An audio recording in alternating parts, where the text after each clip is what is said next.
Hello, ladies and gentlemen. Welcome back to another Dynamic Duo episode. My name is Travis. Now, it's been a little while. I didn't do Dynamic Duo last week, I think, and a lot has changed in the world since then. So, ladies and gentlemen, what we're going to do today is there's an elephant room, and even some of the topics are going to talk about some of the elephant room. This is going to be, we're going to talk about, some movies being affected by viruses, stuff like that. But this is going to be a time for escapism. This is going to be a fun time, whether it's the virus, whether it is the shitstorm known as the American election. And I say that with all due respect because I was born in Canada. I was born in Canada, but I lived a lot of my life in the U.S. I always plan on moving to the U.S. I don't know if that's the plan in the near future now because just kind of some ways, but I know American politics better than Canadian politics, and I have a lot of friends in America, and we talk politics all the time. So I'm not even gonna talk about this side, that side.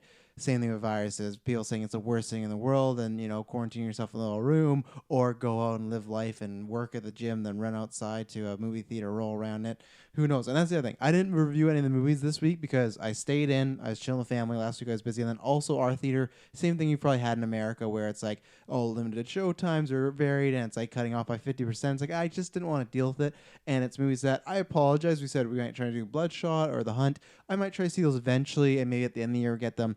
They're not one of the bigger ones, and that's why support us on Patreon, support us down as far as downloads, subscribe on YouTube and audio feeds, because with more, and we're going to talk about very in the near future, I'm going to tease that, but if we can accumulate more and do things where it's like, hey, we can have a day off to go do these things, that'd be great. But with a job, especially my job, I work about 10 to 11 hours a week, and last weekend I worked the entire weekend, so this weekend I got to hang out with my girls and stuff like that. So that's why life gets in the way, and that's why you support us, because I always say this, and I'm going to say this till the day we do this ever. If we ever do this as a full-time gig, people goes, oh, why don't you review all these? Why don't you do more retros? Why don't you do this? We want to do all that. It's up to you guys to support us. So the people that have subscribed on YouTube and audio, and especially on Patreon, that's the biggest thing. Patreon, if you've ever said, hey, I want you to do this, and you go to Patreon, that'd be great. If every listener gave us $1 a month, we could start to make that ascent and make some really big plays. But I don't expect you to do that. I expect you to hopefully like what we put out, and I expect you to expect us to put out the very best product. So even a subscription and the easiest thing, 20 seconds, 15 seconds if you're really quick, a review on Apple Podcasts, because that helps us climb the charts, that helps get more eyes on us, and especially, I'm not going to lie, this is Dynamic Duo, this thing I love. I get to be honest and talk with the fans, and it's very much, I do on Patreon, I'm going to bring them back at the beginning of, or the end of 2019, I did like little exclusive 5 to 10 minute episodes behind the scenes stuff. You guys get a little bit of that here. Patreon, I'm going to start up again soon. But for us, we're going to talk about today with all these movies getting delayed and whatnot. That's a lot of content that takes a hit. Those things spike. Like Endgame's the reason why you see these mics, is one of the reasons, because one, the Patreon people helped primarily out for that, but the Endgame got us to a point where Avengers Endgame got us to a point where once Patreon went away, we could still be supported. You hear the ads, and that's what it is. But it's to put things back. Phase 2, or what? No, we're in Phase 2 now of GeekVerse podcast. Phase 3 is going to be revealed very, very soon. I'm hoping within the next month we're going to record something, and it's not going to be anything bad. It's going to be all good stuff. Nothing, I would say, major changing, but some really good, exciting things for maybe particularly the video people. But there's going to be kind of a new layout and whatnot, and we got lots of reviews still coming. I think Dylan and Taylor are going to review Call of Duty Warzone. I'm actually loving it. I haven't played Call of Duty that much in my life, and especially like this, but I'll let them talk about it in the review. But there's your stamp of approval from a mainstream person that doesn't play first-person shooters. I'm enjoying it. It's like a mini Mission Impossible game for me, so lots of fun there. So check out them when they do that. Dylan has some game reviews cooking. I think he's doing Animal Crossing. He's doing Doom. I think the game is called Dunk Zone. We're working on another one. So we got tons of content still coming. But the biggest ones, the movies, the New Mutants, the Quiet Place 2, especially the Black Widow and Wonder Woman, we're going to talk about that in a second if that gets delayed. Those push numbers, after Endgame, we have a certain thing where we hit a certain cap all the time. And I think I shared this, but we had, our growth was tremendous. It was, I can't remember, but it's 100% from the last year. And that's because Endgame happened and we retained a lot of people. So the people that stay with us and support us, we love you doing that. But the thing is, you guys are here with us in the nitty-gritty. You guys are here all the time. That's why I always say, tell friends, spread it, share the link, because if we want to grow this, That's the thing with the bigger reviews going away. That sucks for us, and that sucks for everybody. That sucks for. Luckily, this is a side gig. Even if it's never a job, we enjoy doing it as a hobby. We enjoy talking with the fans. So we're coming on 5 years in August. I think we're planning on doing this for a while, unless there's some big, massive breakup like the Beatles. But no way. The Beatles, they shouldn't have done it. Look at all the bands that break up. They get back together, and it was too late for them. Let's not get into those tragedies.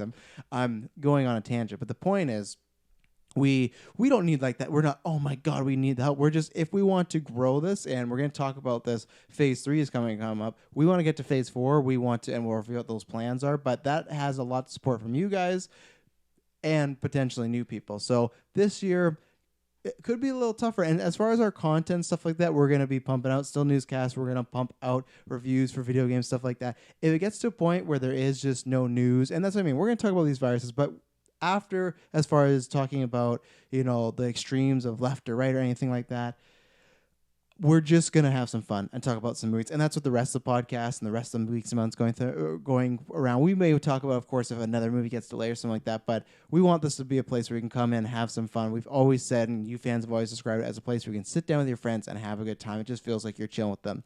We're going to keep that. And as far as our content, like I said, reviews, newscasts, and if it gets to a point where there's not much news, let's say the industry is really halted, we're still going to do stuff. We got retros, we got a bunch of other things that we can pump out and everything. So we're always going to be here. The last week or so, I think kind of week and a half was a bit lighter. That is one, we got all super busy. I was supposed to see these movies. And then plus this virus kind of threw things. Honestly, it did throw things into a sham as far as like seeing movies. But then we are also like, we just recorded a Gauntlet, which May 30th is the Gauntlet finale. But before that, we have the penultimate to the finale. It's Briggs versus Dylan Musk, a best of 5 and 5 video games. Listen to the last newscast I announced it. The Battle of the GOAT. They got the best records, the best history, the best stats. So Briggs can't be there for the finale, so we're going to do it. But May 30th, come support us, especially because we're gonna make an event. It's gonna be like our huge WrestleMania. We're gonna have great video packages. We're gonna have a great look. We're gonna hopefully, set. Who knows? This is gonna be one of our living rooms, but we're gonna make it a good time.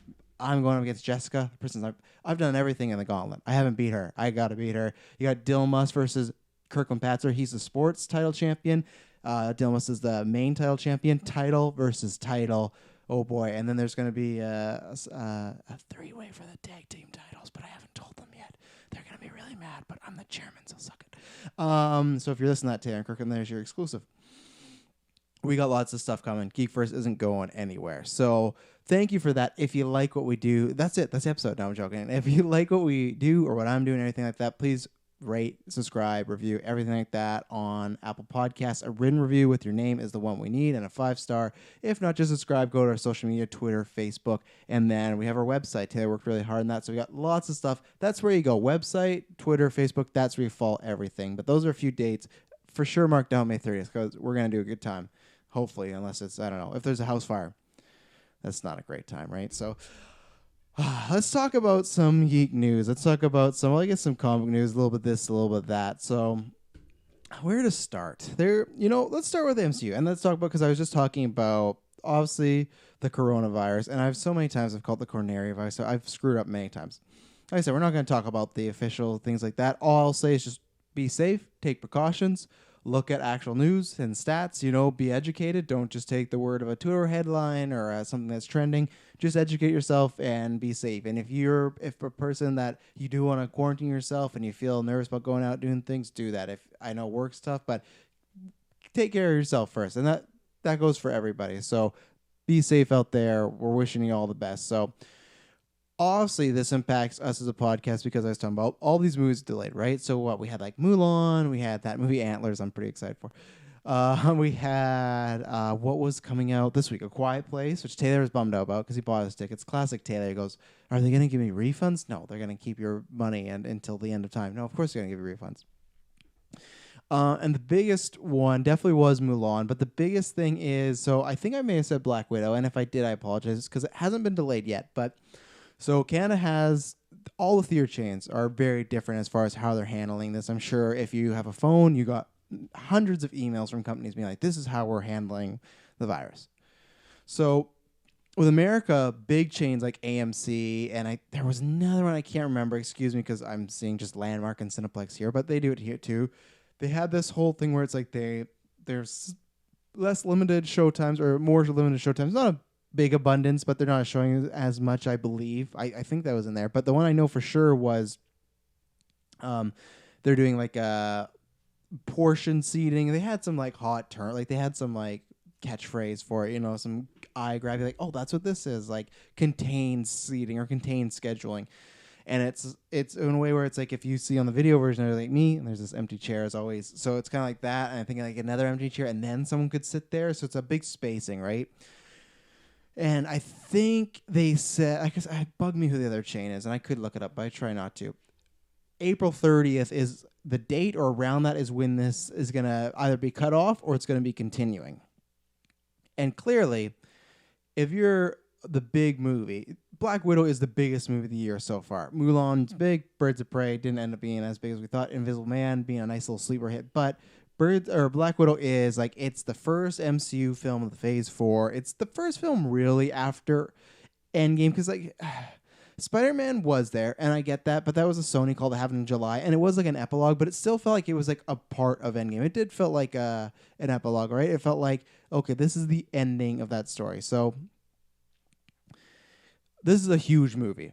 It's supposed to come out May 4th, I think it is. May 1st? No, it's May 1st. And the cutoffs are April 30th for them to decide if they're going to do more, like open it up. Obviously, we're sitting here in March, and lots of things can change. But really, that is a month and a half. That's not a lot of time, and that's something where Marvel, who they don't want to risk, okay, hopefully it gets better. And then they put it out, and they do that half assigned seating. And I feel like two things. One, you automatically lose money because the opening weekend's not going to be as big. It's limited. Not as many people can see it. It's going to be, I won't say disastrous, but a lot of Marvel fans that want to see it. I would feel there's a lot of movies out right now, but I don't think any of them are like packing in the theaters. That's one that would. So if you are not wanting to put a bunch of people together in a room, that does that. The other thing is, like I said, the opening weekend, but the other thing is I just feel that many people, the mainstream people, would not go in general, because if you hear, oh, they only allow half the people to be in the theater, it must still be a really problem in your contained space. I don't want to do that. And it's just, I feel eventually, even if that happened, and let's say the next week, so May 1st happens, it's still the spacing seating, right? And then May 8th happens, and it's back to normal. I still feel like there's a chance, one, enough people won't hear that and get that information. Just the mainstream. If you're listening to this podcast, you'll get that information where we talk about these things in depth, right? But I think enough people will just miss the boat on it. They'll not hear the information that's full of science seating, that it's safe to go, and they'll just be like, you know what, it's not worth it. Or even then, if it stays a full month of the spaced out seating, I think enough people will be like, I don't want to even put it with the hassle. And same thing with me. It's not that big of a deal. I could have gone, but it was still like the idea of, okay, is this, and that's for me where the Hunt or Bloodshot movies that I want to see, but I'm not enthralled. Not like I need to see this. There's people like that with Marvel and Endgame and Black Widow and stuff like that. There are people that I think Endgame obviously was a lot different because it was like huge culture phenomenon, but other ones that were, I'd say, kind of your Ant-Man or your Winter Soldier or Thor Dark World. I'm not talking about the big crossovers or ones that are like Captain Marvel where it's like right before the big one, or Black Panther right before the big one. I'm talking about these one-offs where people go, oh, I'll get around to that. I think with the theaters, one, it's scary, so people might not get around to it. And two, just they have seen, I think enough people be like, I'm going to wait till it's on Disney Plus or Blu-ray or whatever it may be. So I am very interested. I do think it's going to get delayed unless there's like some really good news in the next few weeks, like the cases are just dropping down, everything like that. Like things are opening up, but even a few weeks, that's tough because what, a few weeks to me, that's April, and that's a month away. I feel like we're gonna.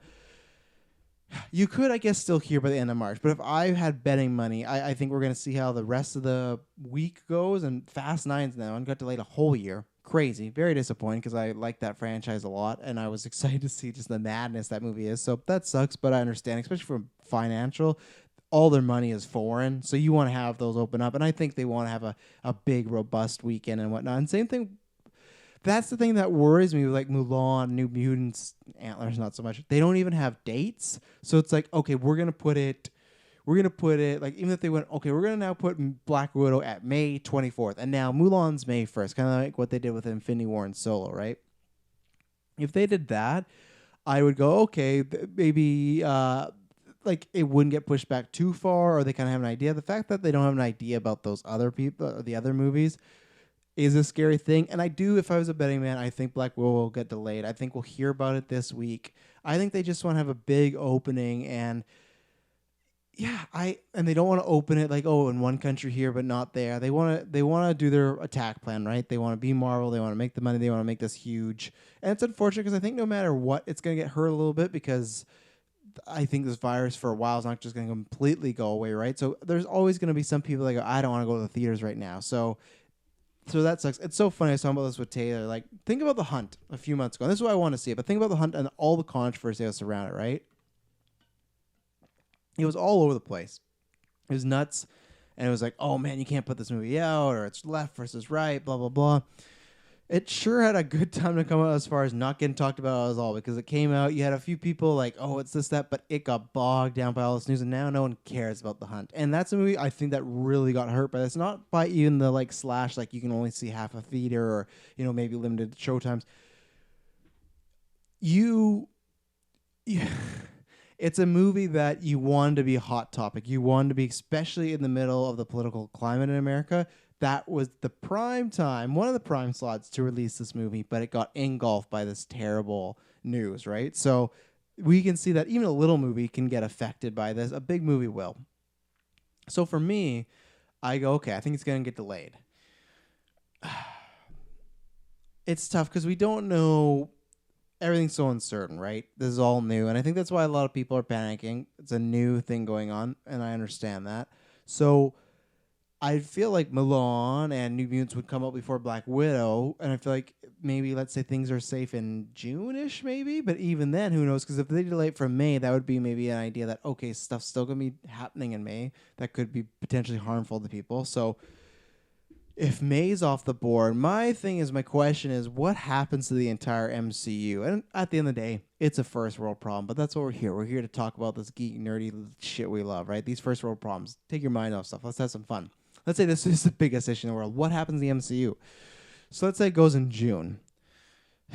June's tough because Wonder Woman's in there. And let's say if Wonder Woman gets delayed, that's fine. Go to June and Wonder Woman goes somewhere else. If Wonder Woman doesn't get delayed, I think that's tough for a few reasons. I think they're similar movies. They're both popular female characters.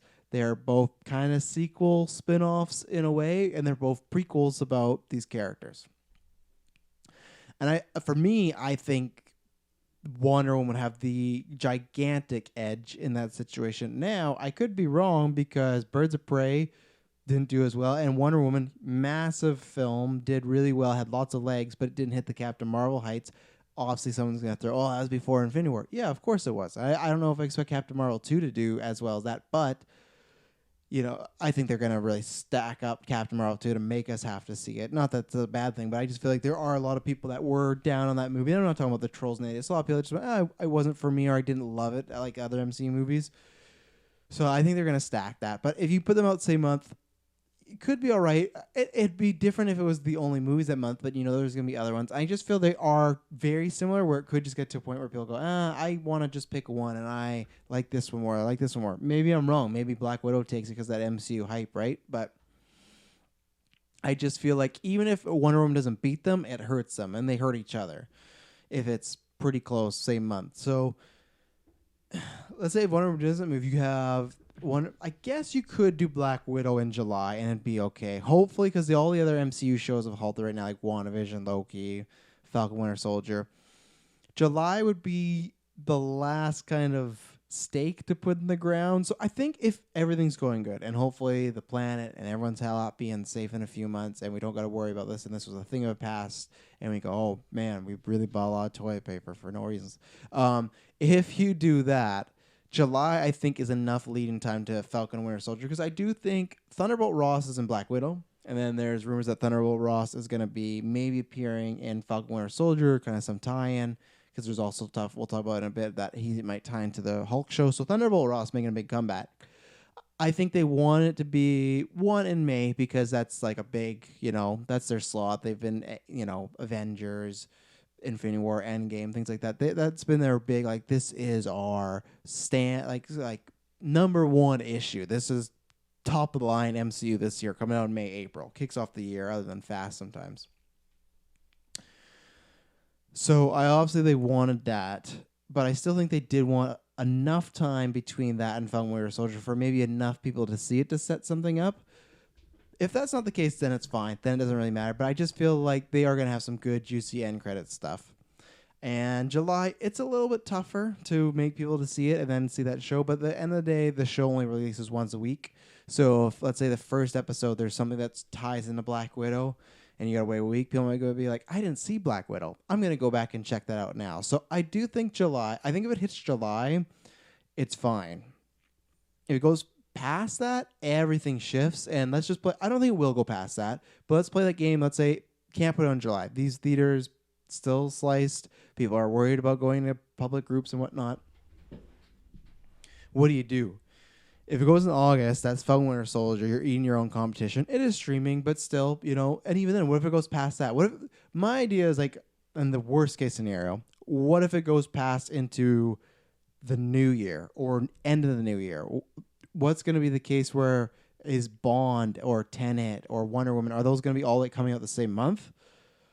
You might go, obviously Tenet and Wonder Woman because they're, Warner Brothers. But at the same time, if these movies are getting pushed, are they just going to, is the end of this year going to be front loaded? Because the only reason I say that is if we've talked about this, if you look at 2021, it's massive. It's like Thor, Love and Thunder, Doctor Strange 2, Spider-Man, The Batman, The Suicide Squad, Matrix 4, John Wick 4.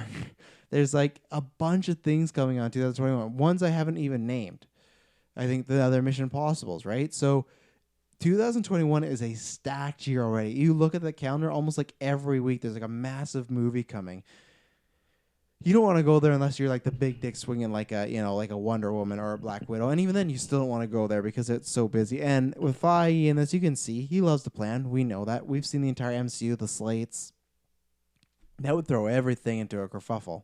So, yeah, I think July is the latest they can go, and if not, it's going to be interesting to see because, like I said, even with all these other movies, like Fast, they went a year ahead. Okay, that's fine, but these other movies that have these unknown dates, are we just going to get a string of boom, boom, boom, a bunch of movies, which are going to hurt each other? And that's the one thing that every company, even Disney, they were going to take a hit this year because they didn't have the last Star Wars, Lion King, and Endgame coming out this year. 3 massive movies you could have saved for 1 year each, but they decided, let's put them all in 1 year.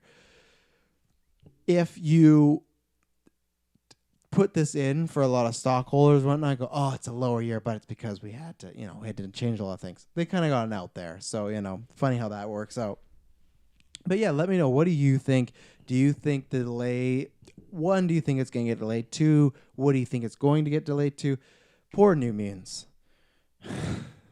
We're never going to see this movie. When is this movie supposed to come out? 2017, right? I think it was. So we're almost like 3 years now.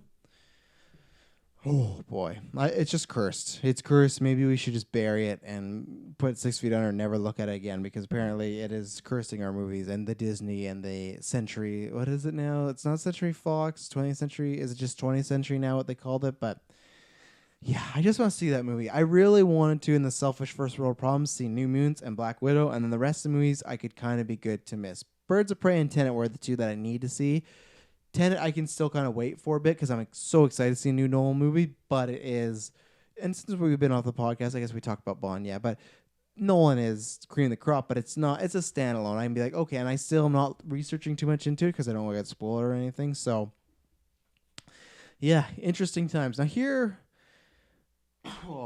something interesting, and I have a hard time with this one. I love Batman. I'm very excited for Robert Pattinson's Batman. I think he's a great choice. I think there's a chance, even though I love Christian Bale, Pattinson could end up being the best Batman we've ever had. And that's a lot because I love Christian Bale. Ben Affleck was great. Michael Keaton was great. But there's just something about Pattinson and this duo and the vibe they're going for. Really good. Just like the other day, what's his name? Jeffrey Wright. He's playing Gordon. He posted a picture on his Instagram, I believe, of Long Halloween and something like research. And we had heard stuff with The Dark Knight, like, was Long Halloween inspired? But not to the extent where actors like, yeah, I'm reading this. So, and we've heard there's lots of villains, so it could kind of have that vibe, right? A big mystery, and he's going around town trying to figure out, and he's bumping into all these criminals and rogue galleries. So then we've gone this rumor. And the rumor, well, let's just start with the rumors. I'm going to tell you about the rumor. I'm going to tell you about why I think it's false. And even if it was being talked about, why it's a terrible idea for a few reasons. Excuse me. So, Johnny Depp is apparently rumored to be playing the Joker in Robert Pattinson's The Batman. So, this rumor, I wasn't going to touch it because, and I don't mind touching rumors, just because, like, sometimes we've done that on GeekVerse until we find out, it's like, we got this covered. Like, then it's like, it's not even point. It's not even worth it. I don't want to publicize them. I don't want to get them to promote them. And I don't want people to be like, that's not a rumor. It's just someone made a headline up and you're bouncing off it. But so I think Friday, Saturday-ish, it kind of was going around. And then this weekend, it's just really been picking up steam. So I got to talk about, because Joker and Batman are my favorite characters. I love the Batman universe, everything like that. If you know me, Batman guy. Batman's my number one. Joker's my number one. They're tied. 1A, 1B. So that relationship and that chemistry is really important to me. Johnny Depp. So first, let's start with the rumor of why I don't think it's real. But you never know. I believe, and this is what I've been trying to, because many people I talked to, or not talked to, was like, hey, have you seen this? And they kind of said, okay, well, just like through Twitter, or I saw other people posting it, that it was one of these things where it came from someone doing fan art, and it was just someone being like, I believe it's someone being like, oh, I've heard some rumblings, and they put this fan out. And maybe it's the reverse. Maybe someone just put out some fan art, and there's been rumors, people have been running with it. But that's what I kind of, it's one of those two. Either someone put that out, or someone made a fan art, and people are like, oh my God, wouldn't this be great? And it's starting to gain momentum. I'll start with one reason why it could be true is because, and obviously this person is not Boss Logic who's putting up, but Boss Logic, no one really gives him credit, because I think it was Justin Kroll. He's from Variety. He's like the top scooper. I think he's from Variety. And I'll look it up after. But he broke the news that Pattinson was getting the role. And then the other, I think it was like Hollywood Reporter, came up like, oh, but Nicholas Hoult is still in there. And all these people updated their articles with it. Nicholas Hoult and Pattinson. Nicholas Hoult and Pattinson. Kroll just kept his Pattinson. He stuck by his guns. And he's done that a few times. And I really trust what he says as far as like the Hollywood scoop game, right? But Boss Logic doesn't get credit, because when we were talking about, there was like this string of like, this Pattinson thing came out. He put out just an image of him against a wall, and the bat, like his shadow was the bat suit. And me, Kirklin, and Taylor talked about, and this was very early on, and we just talked about it as like kind of an idea, and it was kind of similar to this, and that's what I want to talk about, where it's just like picked up momentum, people talking about the yes or no, and then it kind of died down, and we kind of got this list of people going around, and then we got back to Pass and Nicholas Hoult and a few others. I think Aaron Taylor Johnson was somewhere in that mix. Oh, well, I couldn't even imagine like an Aaron Taylor Johnson Batman and a Johnny Depp Joker. Just crazy to me. And I think Johnson's a great actor, but I just think that would not have been the right role for him. So I think they made the good choice there. But Boss Logic, if you don't know who he is, he's on Twitter. Look him up. He makes lots of fan art, and now it's not even fan art. It's like a career. I'm pretty sure the Spider-Man Far From Home Blu-ray, or one of the Blu-ray sets, literally he made a poster for them, and it's that. So he's done great UFC ones. That's like his job. I'm pretty sure his profession, or at least he's making good income for it. So good for him, and he seems like a cool guy. So he posted this image a while back ago, but he had said that I'm hearing little things, whispers. And that's where it's like this guy had, and that's where the Johnny Depp thing, I go, I don't know, because everyone's going, what's the source? Who's this guy? But this guy, at least is a little well connected, could have been talking to somebody, because he had, I think, went to the Endgame premiere or something like that. He made a poster for it. He could go to another premiere. He could have been easily anywhere. And someone in the production's drinking, or he meets somebody lower tier and they just let it slip. That happened to me one time, where somebody in my life let someone, the video game got canceled, but it was a certain DC game getting made. They knew it and they let it slip to me, and then I was like, okay. And then like, I shouldn't have said that. Now I always bug them. She won't tell me what this new game is that's being worked on, and it's by Warner Brothers. I tried, but so things slip all the time. And maybe he's at parties, at the Endgame thing, he's at this, he's at that. Someone else, they're looking at Pass, and what? Oh, no, nothing. We're just like, you wouldn't believe you're looking, like they're looking at Pass, and would you believe? Like, easily could happen, right? Because it was early on enough that you could share that, just to be like, oh, look, they're talking to Patterson. You might go, that's kind of weird. I doubt that's going to happen. Just like a fun, like, who's the list? Or maybe they just gave a list, or maybe they gave a list and said, but they really like Patterson, or Reeves really likes Patterson, but they don't know if it's going to happen. So I believe that. This Johnny Depp one, I don't believe. I really don't. I think because the sourcing of it, it's not anyone where I go, oh, there's a few kernels of it. The situation is a bit similar. But other than that, I don't believe it. But it's gaining traction, so I don't believe it. I don't think it's going to happen. The two reasons why it's not a good idea. One, the obvious. I'm not going to same thing as the other stuff we talked about earlier. There's Heard and Depp, and all this controversy going on, right? And it's a he said, she said, terrible shit, terrible reveals, terrible photos, stuff like that on both sides. And maybe one side is worse than the other. That's why they're at court. The court will figure that out. That's not for us or Twitter cancel culture to decide. But there's a lot of heat and there's a lot of negativity around him, and some justified, some stuff that he's done in the past like 2 years that was just kind of maybe off or a little bit different. That wasn't even having to do with Amber Heard and being like maybe an abuser, stuff like that. But even if it is, it's not great, right? And that's just a company thing of why that's one where I don't think it's a great idea, but it's still okay if he was cleared and let's say that was all, he was just a normal guy, misunderstood, maybe framed or something like that. Okay, I could see that. That's fine, but I don't think it's ever going to be as clean as that, and companies like to avoid that. So I guess my two reasons why I think it's a bad decision, that's just more in the camp of why I don't think it's going to happen. Because at the end of the day, I can't say it's a bad decision because, like I said, it's up to the courts and higher powers. The reason why I do think it's a bad decision, I'm going to pull up IMDb. All right? Let's go Johnny Depp. So Johnny Depp, I think at one point he could have arguably been, I don't think in a decade, but I think in a year, a 2-year, a 5-year span maybe, you could argue that he was the greatest actor in the world. It's the same way I argue for Michael Fassbender from 2010 to 2005, or wow, in 2010 to 2015, I think he was the greatest actor in the world. And we never got to do this cast about talking about who was the best like actor and actress of the decade. For a while, I said Fassbender's the guy. To me, it was ended up being Leo because Fassbender's end of his career kind of trailed off like this last decade. But for those 5 years, he was the best and no one was better. Whether it was the roles he was picking, the directors he was working with, the talent, he was on fire. Johnny Depp's had that a few times in pockets. But I didn't want the Wikipedia. The Wikipedia is a mess, But he has not been that in a while.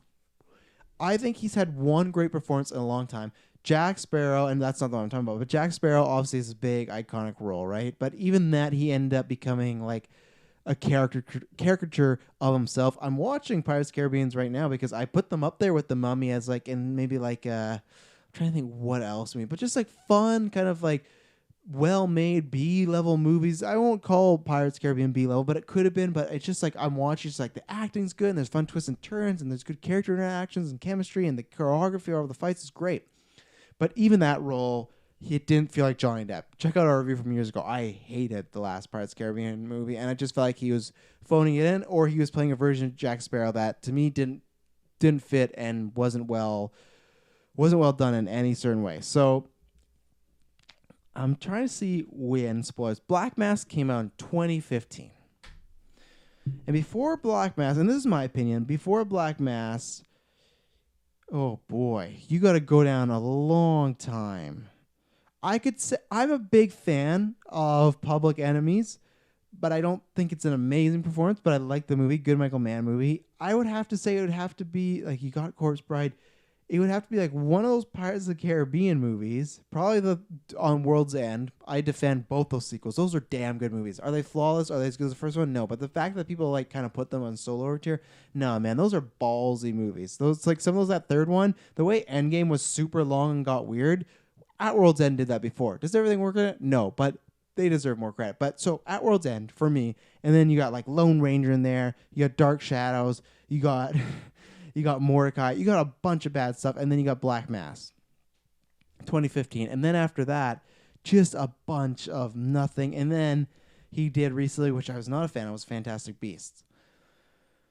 Oh boy, those movies are not good. And then I don't think he was good in them. I don't think he was written well. I don't think he was directed well. And I don't think he performed it well. I do blame maybe a bit more. It's hard. I could say I blame a bit more of the script and the directing and whatnot because overall those movies aren't that great. But Depp hasn't been putting out anything that amazing lately. And it feels like his best years are behind him. So you're telling me, I'll get to this other part of this, like the reason why I don't believe it. But you're telling me that we're going to have Johnny Depp as the Joker. I get he's tight with Warner Brothers. He's doing the Fantastic Beasts things. I just don't see it. I don't think I don't think Matt Reeves, especially if he were to go that route, you got Robert Pattinson, who's an oddball choice, but becoming an indie darling, right? Has lots of support from indie people, people that actually follow his career. I haven't just seen Twilight. You have Trevor Wright, who is a really solid actor, but not a huge name. Zoe Kravitz, who is same thing. People know her as, Lenny Kravitz's daughter, but she's building her career. She's getting better. She's establishing her name. You got Paul Dano as the Riddler.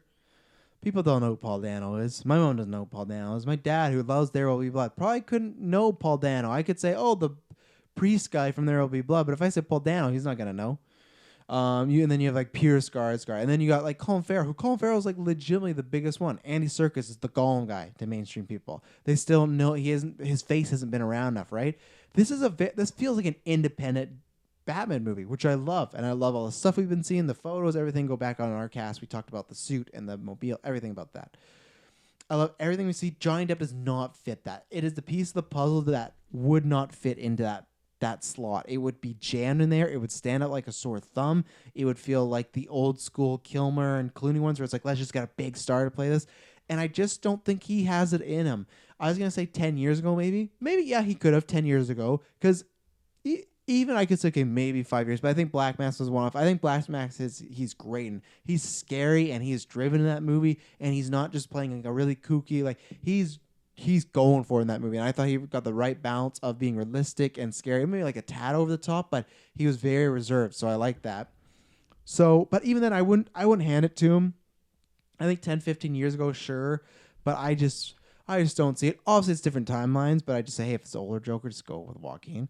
I want that, but I don't think it's going to happen. So Johnny Depp, I just think all around, not a good choice, because Johnny Depp to me doesn't excite me anymore. I get excited to go watch his older movies.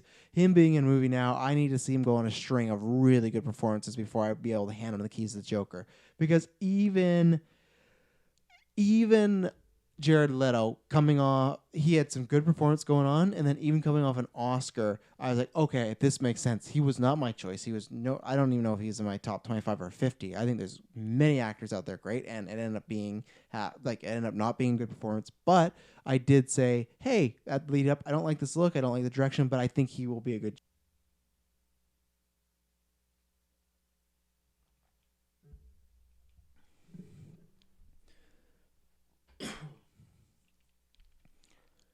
I just don't see the Joker being in this film.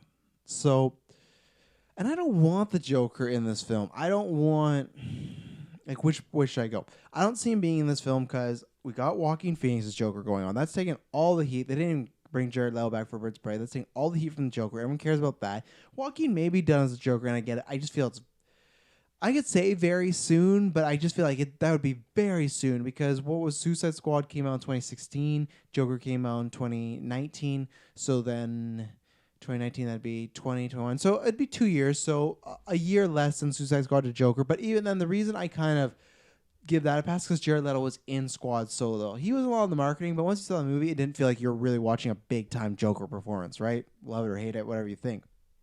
So I think there's more wiggle room. I think, one, you don't want to fault Joaquin Phoenix that quickly. I know you say about everything. You say about Ledger and whatnot. People said that about Jack. But still, give it some breathing room. This guy just won an Oscar. First ever leading Oscar for a comic book movie. Well deserved. But you want to give some breathing room. I just don't see him fitting.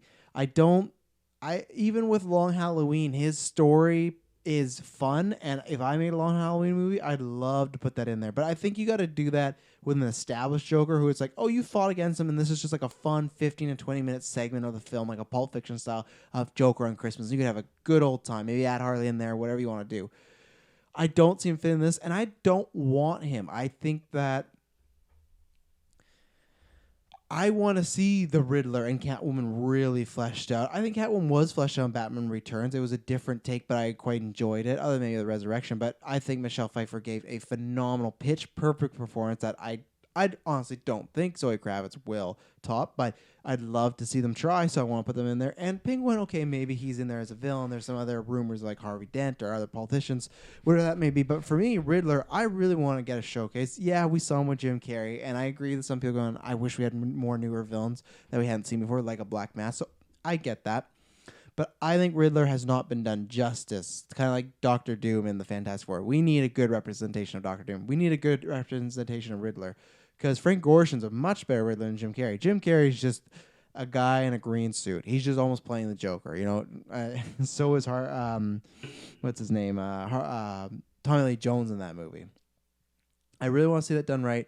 And I think you can build up to him. I don't think you need to start there, because I think the Joker, you look at Nolan's, he was probably going to be in Dark Knight Rises or whatever that was going to be called. It was a lead up, or at least he's going to play some role, right? It's tough when you do the Joker to go forward, I feel like, because he's just like the pin, like he's the ultimate villain for Batman, right? And I think he's one of the best villains in film and fictional history. So I think you will see the Joker in this series, but I don't think you're going to see him in the first one, other than maybe a Batman Begins-esque. There's a guy with poison mask. There's a guy laughing gas. There's a card. But I feel like you can't do that because Nolan's Batman Begins ends so perfectly with like, oh, look into this guy. So you don't want to feel like, oh, that's a copycat.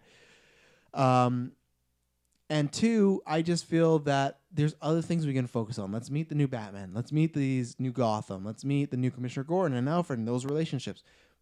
Let's see these villains. Let's see these different takes. Let's see, in my opinion, Riddler become one of the top Batman villains. He already is, but I feel like he's fallen back a little bit. Like, let's get him up there. And played by Paul Dano. My God, I cannot believe that's a real thing. I'm so excited for that, especially when we had those rumors of like Jonah Hill and Seth Rogen and all this stuff. I was like, I don't want any of this.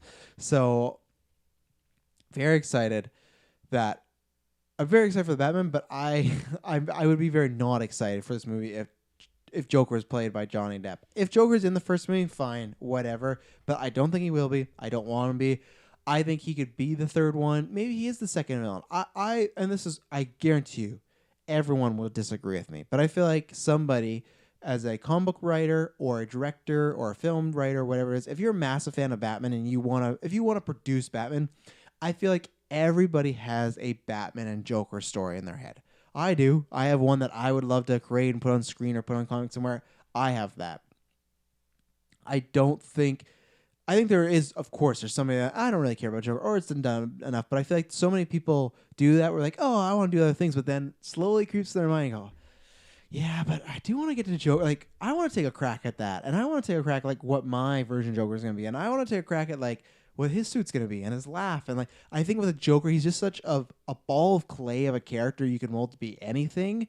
Directors and creative people really like that idea. So I do think we will see him, because I just don't think, I think you can't resist. If you're Matt Reeves, I couldn't resist. Like, it's tough, it's just the ace in the hole, as the great man once said, shout out Heath Ledger. So very excited for the Batman. Let me know, would you want Johnny Depp cast as a Joker? Do you think it's real? Who would you want as Joker? Who would you actually want? Let's say it's not Joaquin Phoenix. Who would you want as a new one? My pitch has been for a while. I have a few. There has been the guy from Game of Thrones who played what's his name, Ramsay. But the two ones, his name is like Finn Ritrock or something. He's from American Horror Story. But the other guy, he's also from American Horror Story, but is Evan Peters. Evan Peters. I think he would be fantastic. I think he would be great. There's a lot of good actors out there. I think many actors could, even bad actors like Tommy Wiseau could be a great Joker. But let me know who you think or who you want. Or if you're one of those people like, I'm done with Joker, I don't even want to see him for like another decade. That's even then too soon. Let me know. Speaking of villains, and speaking of unique characters, there's a rumor going around. It's kind of, I always say this, that Johnny Depp Joker rumor is probably like D+, like F tier. This is like C+, maybe almost B tier. I'll give it B tier. We'll go that route. That M.O.D.O.K may be appearing in Ant-Man. We don't know too much of specifics. We don't know how much big a role. And I think the key word, though, was used appearing or has a part in Ant-Man 3. So to me, I took that as, if this rumor is true. And I think I think this has a good shot happening. But if it's true, I took it as the way people were phrasing it. He would be a villain or a side character, but not the main villain. And I think that makes a lot of sense. The MCU is about to get super weird. Okay, we're about to get She-Hulk. We're about to get Moon Knight. We're getting Skrulls all over the place. We're getting, what else are we getting? We're getting U.S. Agent. We're getting some deep cuts right now. Some deep cups. Deep cup here, deep cup there. We're getting some deep cuts. And I think he is someone visually, we have the technology now. I think somebody in the MCU style of their humor and their playfulness and what they do with their villains, and if he was a side villain or maybe like a one villain for Ant-Man to fight, I think that would work. And out of all the movies, I've always gone, I think we're going to see M.O.D.O.K, but where would he fit? Because I feel like you throw him in an Avengers movie, it might be you. I guess you could make him a side thing, but I just feel like he's not. He's, of course, many villains have fought the Avengers, but I just feel like I don't know if he's there, and I feel like sometimes those stakes are so high, it's not going to be that unless they really go for it. But I think with M.O.D.O.K, you got to take a more comedic Justin Hammer route.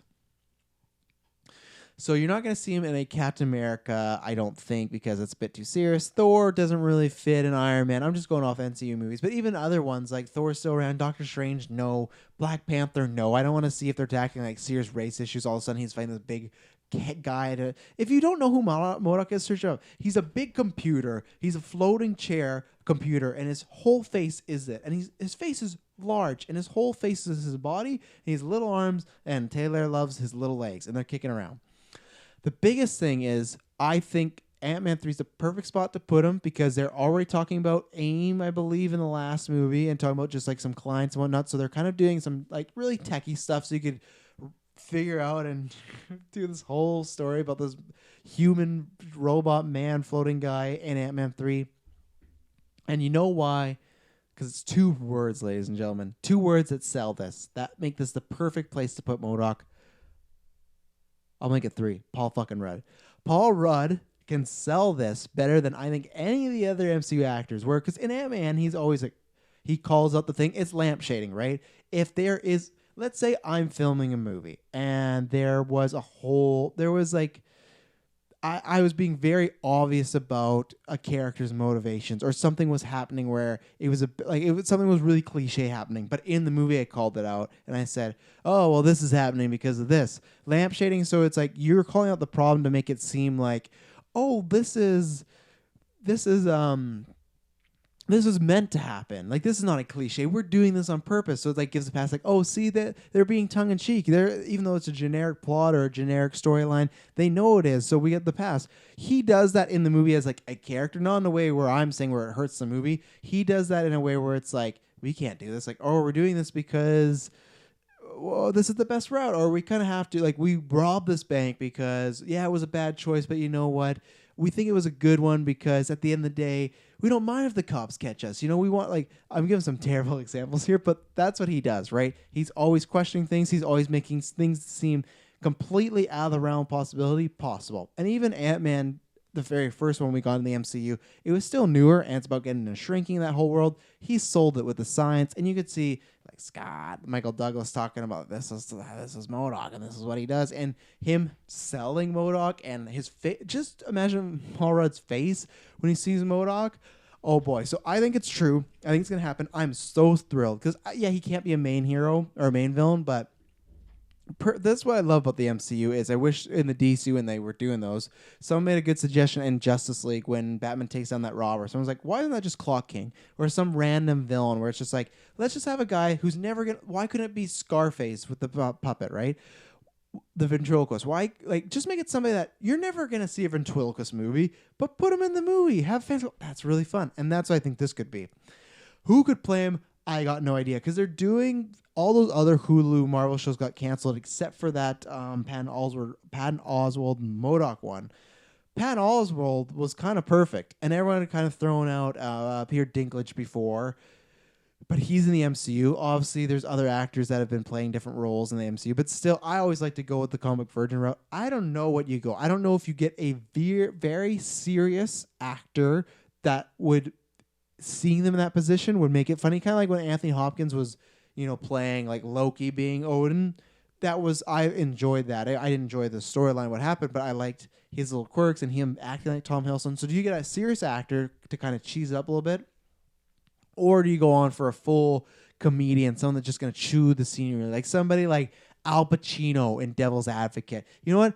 Make it Al Pacino. I don't think it fits because M.O.D.O.K to me is like really nerdy and whatnot. But Al Pacino, somehow he loves Guardians 2. He likes a lot of the Marvel movies, but he was talking about how he loved Guardians 2. So that could be it. But you need watch Devil's Advocate first. But you need someone like Al Pacino to really get in there and hoo-ah, I'm M.O.D.O.K. Like, I don't know if we need the hoo-ah, but just he's like crazy. I'm trying to. You need Tim Robbins from Howard the Duck. Check out Patreon. We did a Howard the Duck retrospective on the dollar tier. You can get that 8 months early. That's a good deal. You're going to get lots of other stuff too. This month, Mortal Kombat is coming out, the commentary track. In a few months, Spider-Man 2002 one is. We're doing BVS, so lots of good stuff. But let me know in the comments below who would you cast? Would you want to go comedic actor? Would you want to go someone serious? Is there anyone that to you is like the perfect M.O.D.O.K that you need to see in that chair and you need to see those little legs? And are you excited? Are you someone that goes, that's not going to work on screen? I think for me, when I saw the Endgame battle, I went, anything can now work in the MCU and on screen. So that gets me very, very excited. You know what else gets me very excited? Is being Travis #ToldYouSo. And so it's not a full one. Taylor and Dylan both said this to me in the group chat. So they announced that, it was Vin Diesel while he's doing press for Bloodshot. He let it known that the Guardians are going to be in Thor 4. And also last week we didn't get to talk about, but Tessa Thompson confirmed that in the interview, kind of let, oh yeah, Christian Bale is the villain. Kind of let slip he's the villain. Which we kind of had an idea. But one on the Christian Bale front, because I don't think I've actually talked about on this podcast, I'm fucking so psyched. Christian Bale is, in my opinion, when we look back, I know there is De Niro and Pacino, and I know there is even someone like Daniel Day-Lewis and Joaquin Phoenix, people that become these huge method actors, which Bale sometimes does, but these method actors like Daniel Day-Lewis when he's like Lincoln and he's not using technology, stuff like that. I get it. They have great performances. I think Christian Bale is currently still the greatest actor living right now. I think Leo had the better decade, but I think I've always said the 2000s. 2000 to 2010, that was Christian Bale's decade. Leo really delivered this last one, but Bale was... I could easily make a case for Bale being the greatest actor 2 decades back to back. I think people are going to look back at him like Marlon Brando. Marlon Brando, I think, became a bigger star than him and will always have that kind of more brand recognition, but one, just having that talent in Thor Ragnarok is crazy because he had said, like, after Batman, he was done. He had said, like, hey, if Nolan ever wants to do another Batman, I'm down. But he's kind of been doing his indie stuff. He's been doing awards thing. He's been away from mainstream movies. And even, I remember they did some press junket. I think it was for Mowgli or something like that, where they asked him, they were doing these rapid fires, like, chocolate ice cream, vanilla ice cream, Beatles or Rolling Stones, all that stuff. And they went... And it was during maybe it wasn't Mowgli, it was something else, but it was during Civil War time, and they said that when not the Civil War time, during the film Captain America Civil War, they said Iron Man Captain America, he says, don't care. So he's not doing this because, he really loves the MCU.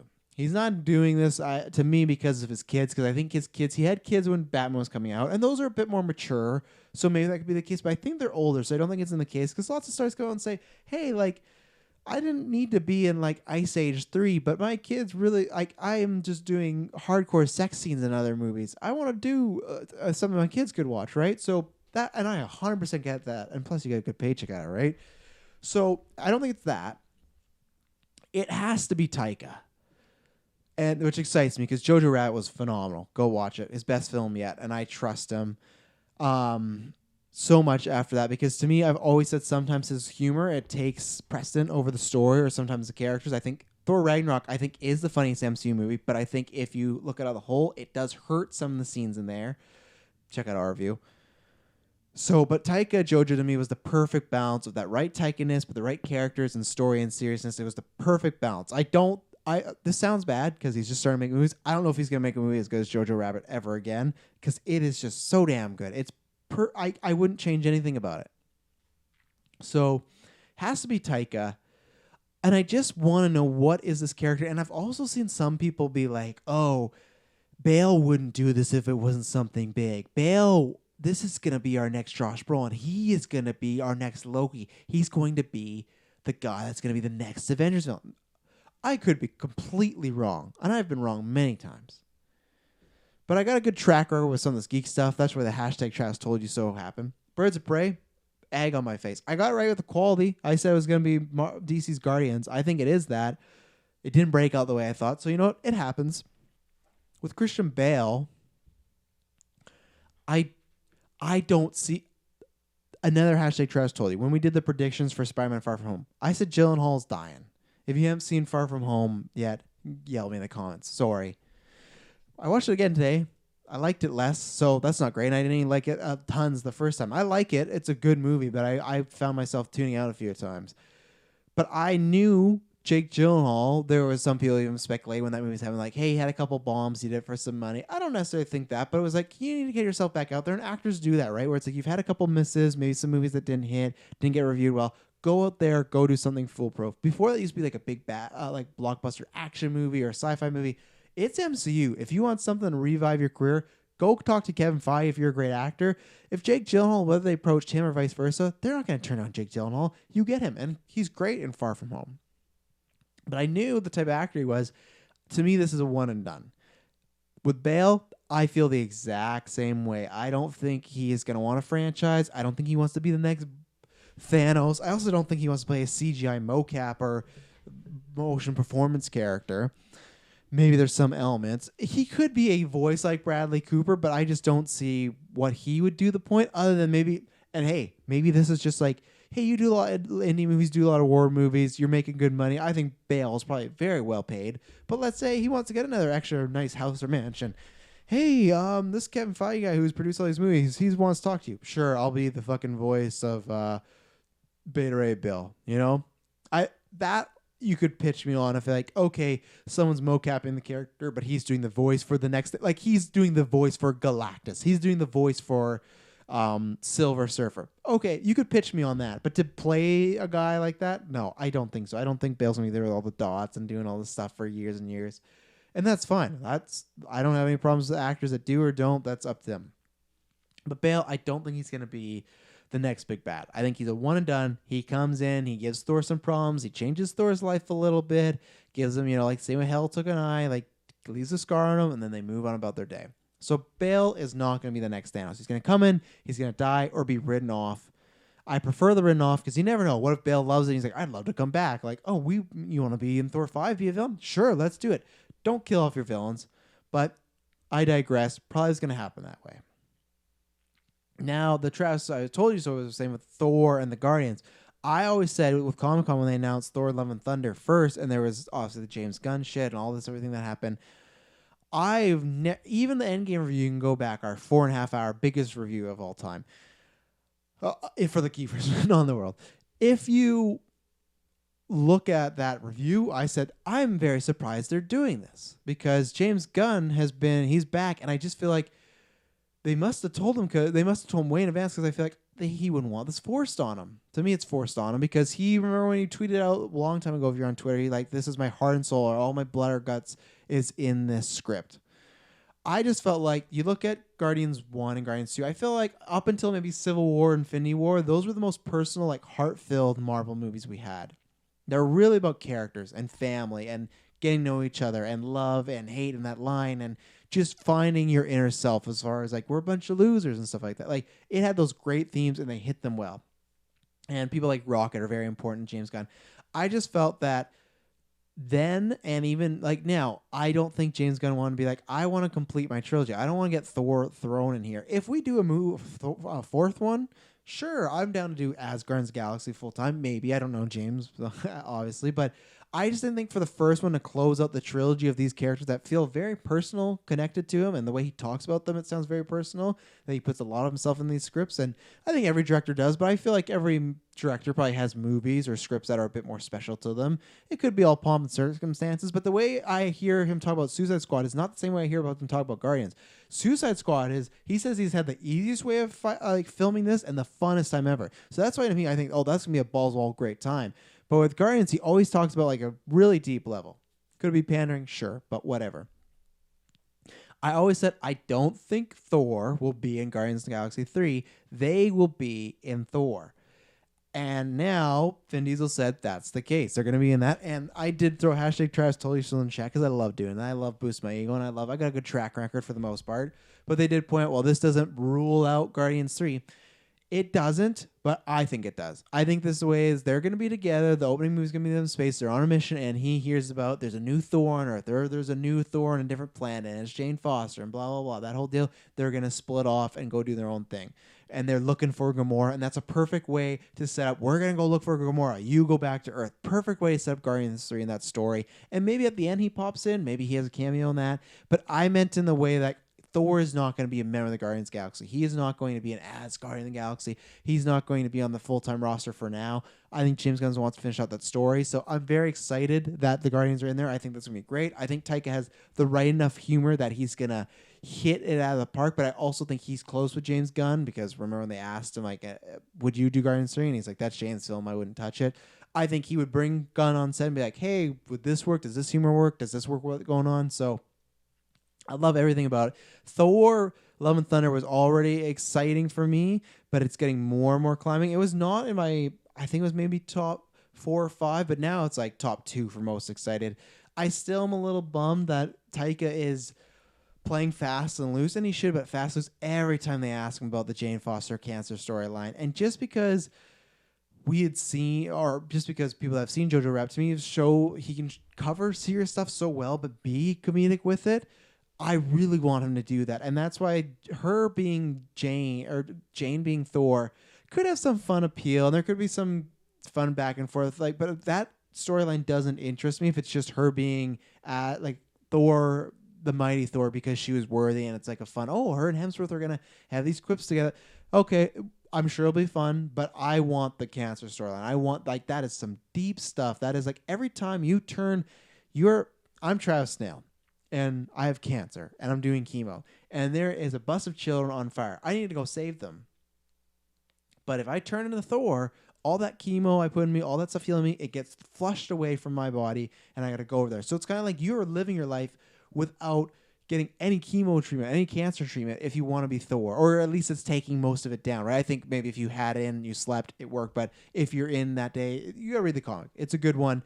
Liam put me onto it, but it's some heavy stuff, and I think you can do that heavy stuff in these MCU movies. You know, sometimes, yeah, they take them back and they pull it back a bit, and we've talked about that with, you know, Strange and other movies, possibly like Strange 2, but I think you got cancer in the Peter Quill one. You got race in Black Panther. I think that would be such a good storyline. I think it would be a really inspiring one too, and that would, to me, really set her character up on such a high pedestal for people that don't know that story. And yeah, I don't know. I really want them to do that, but every time they ask me, like, we'll see. Things change, scripts change. Like, I'm not working exactly on it yet. I'm just starting, and it's like, it's such a major plot point that I feel like you'd be like, yes, we're doing it. But maybe they said, hey, we don't want you to do that. And maybe we want it to be a twist in the movie. So what I'm hoping is the whole time he's going to say, we touch upon it. We don't know. You'll have to see. And then in the movie, they reveal it and then use it as like a twist for people that don't know. So that's what I'm hoping for. What else do we got here? I think I've hit almost everything I wanted to talk about. There's some more She-Hulk news and stuff like that. I think there's rumors that I think I've seen the Loomers. That's what we'll call any Liv Tyler rumors. The Loomers that Liv Tyler is going to be back as Betty Ross.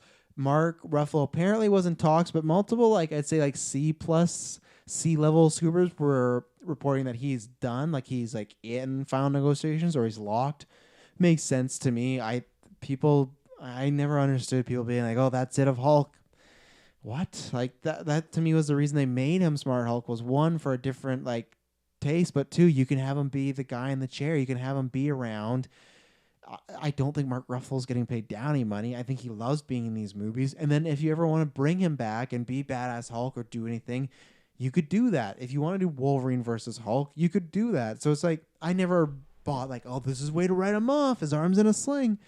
No, there's healing. There's stones. There's time travel. They'll fix up that arm. They'll find a way. If he could find a way to be Smart Hulk, that'd be the case. And then again, just more rumors that Red Hulk's going to be in it. So that seems to be where that payoff's going to be. And I wonder if that setup is going to happen in Black Widow. That'd be really fun. So yeah, I'm all for that. I'm really for Betty coming back because I love the Incredible Hulk. I love that the Incredible Hulk is like having a Rises Returns moment. Check out our retro we did years ago, but me and Taylor love that movie. I think it's a very underrated MCU movie, and I would love to see that. I'd love to see her interact with Mark Ruffalo, especially because it's such a different Bruce Banner and a different take, but it's been so many different years that you can now write off like, well, it's been over a decade. He's been through some stuff since he last saw you, Betty, so maybe you catch up, get some coffee, like, oh, Natasha, like, you, what happened with that? Oh, she's dead. Oh, what happened with Ty Burrell? He's Modern Family. Oh, okay, cool, and they break off. I don't know, but I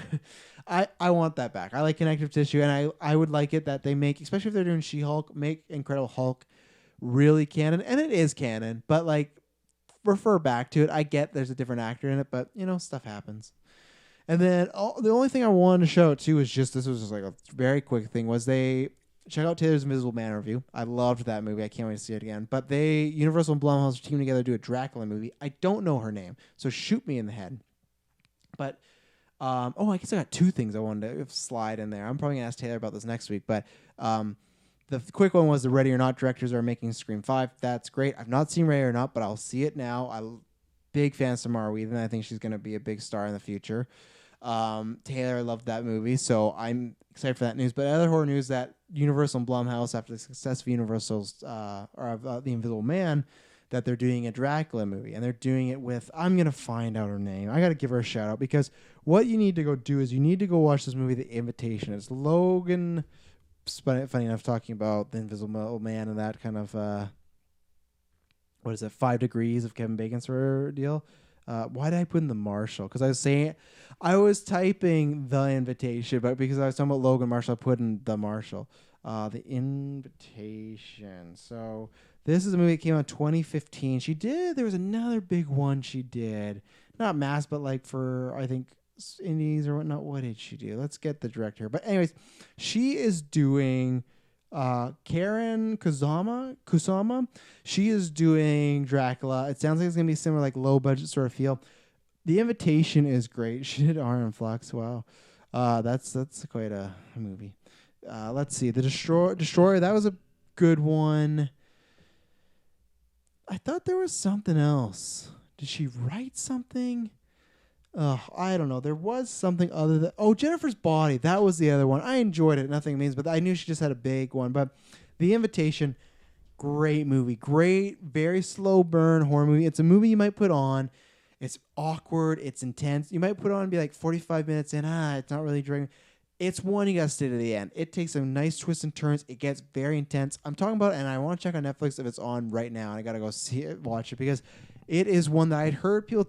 This is what I'm saying. Tell me so many times, watch it. And I used to have a Netflix list for so long. I never did. Like, I'll get to it. And I was like, I'm in the mood for like a horror. Let's get a little creeped out mood. And it is that at times, but it's not. It is unsettling in like a Get Out way, where it's like something's wrong or might be wrong, but you don't know, is this character like our character untrustworthy narrator, or is something really bad here? And just watch it. It's really good. So that news got me super excited. I will definitely be seeing this Dracula movie, especially after Invisible Man. I was a big fan of that. But her work, the other stuff I like, but The Invitation I loved. So, well, ladies and gentlemen, that was Dynamic Duo. I'm going to try, like I said, to try and do this once a week at least. I've even talked about doing 2. As I've said before, Kyle and Liam, their schedules. Kyle's still in Australia. He may be coming back. He may not. Kyle is having like a midlife crisis, That's how he does. And Liam's in... Paris right now, so the plan is to do that. But as far as Soulcast, I love doing them. I love putting this out there, and sometimes, especially for when reviews, I hate that we miss news and we get really busy, so I want to talk about it. So I'm aiming to try and do 1 cast a week, and maybe sometimes 2. I try to aim for the middle of the week if it's 1. As always, if I can't do it, it's not because I'm like, I'm not going to do it today. The fans, they don't. I'm not being lazy. It's I'm working 10-hour days. I work super late, so lots of times when I sleep in, I'm dead tired, and lots of times I'm trying to hang out with my daughter and stuff like that, because that's why right now I have the opportunity. I'm recording this late night. Time-wise, like I do get lots of time with her, but especially in these ages with Gwen and Logan, both my daughters are growing up. These are like, you don't want to miss anything, but it's at the time when we get to that 14, 16 thing where dad's not cool and they want to, see me for an hour and then leave.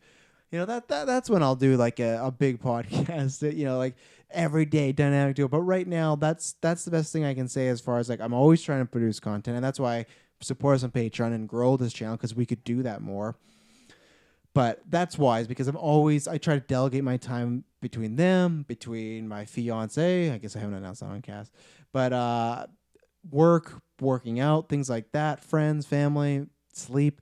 It's tough. So that's why, and the job on top of that. That's why I always say we're the hardest working free podcast out there. There's no podcast that's doing this for free that works as hard as us. I guarantee it, as far as the quality, the quantity, and how much we actually put in this. So I thank you very much for tuning into Dynamic Duo. This was a good one. I'll be excited to see what we talk about next week. Next week we're doing news. Like I said, there'll be some reviews somewhere. I know Dylan's playing games, but those will come up probably the previous week after. But there's going to be a newscast with Taylor, Kirklin,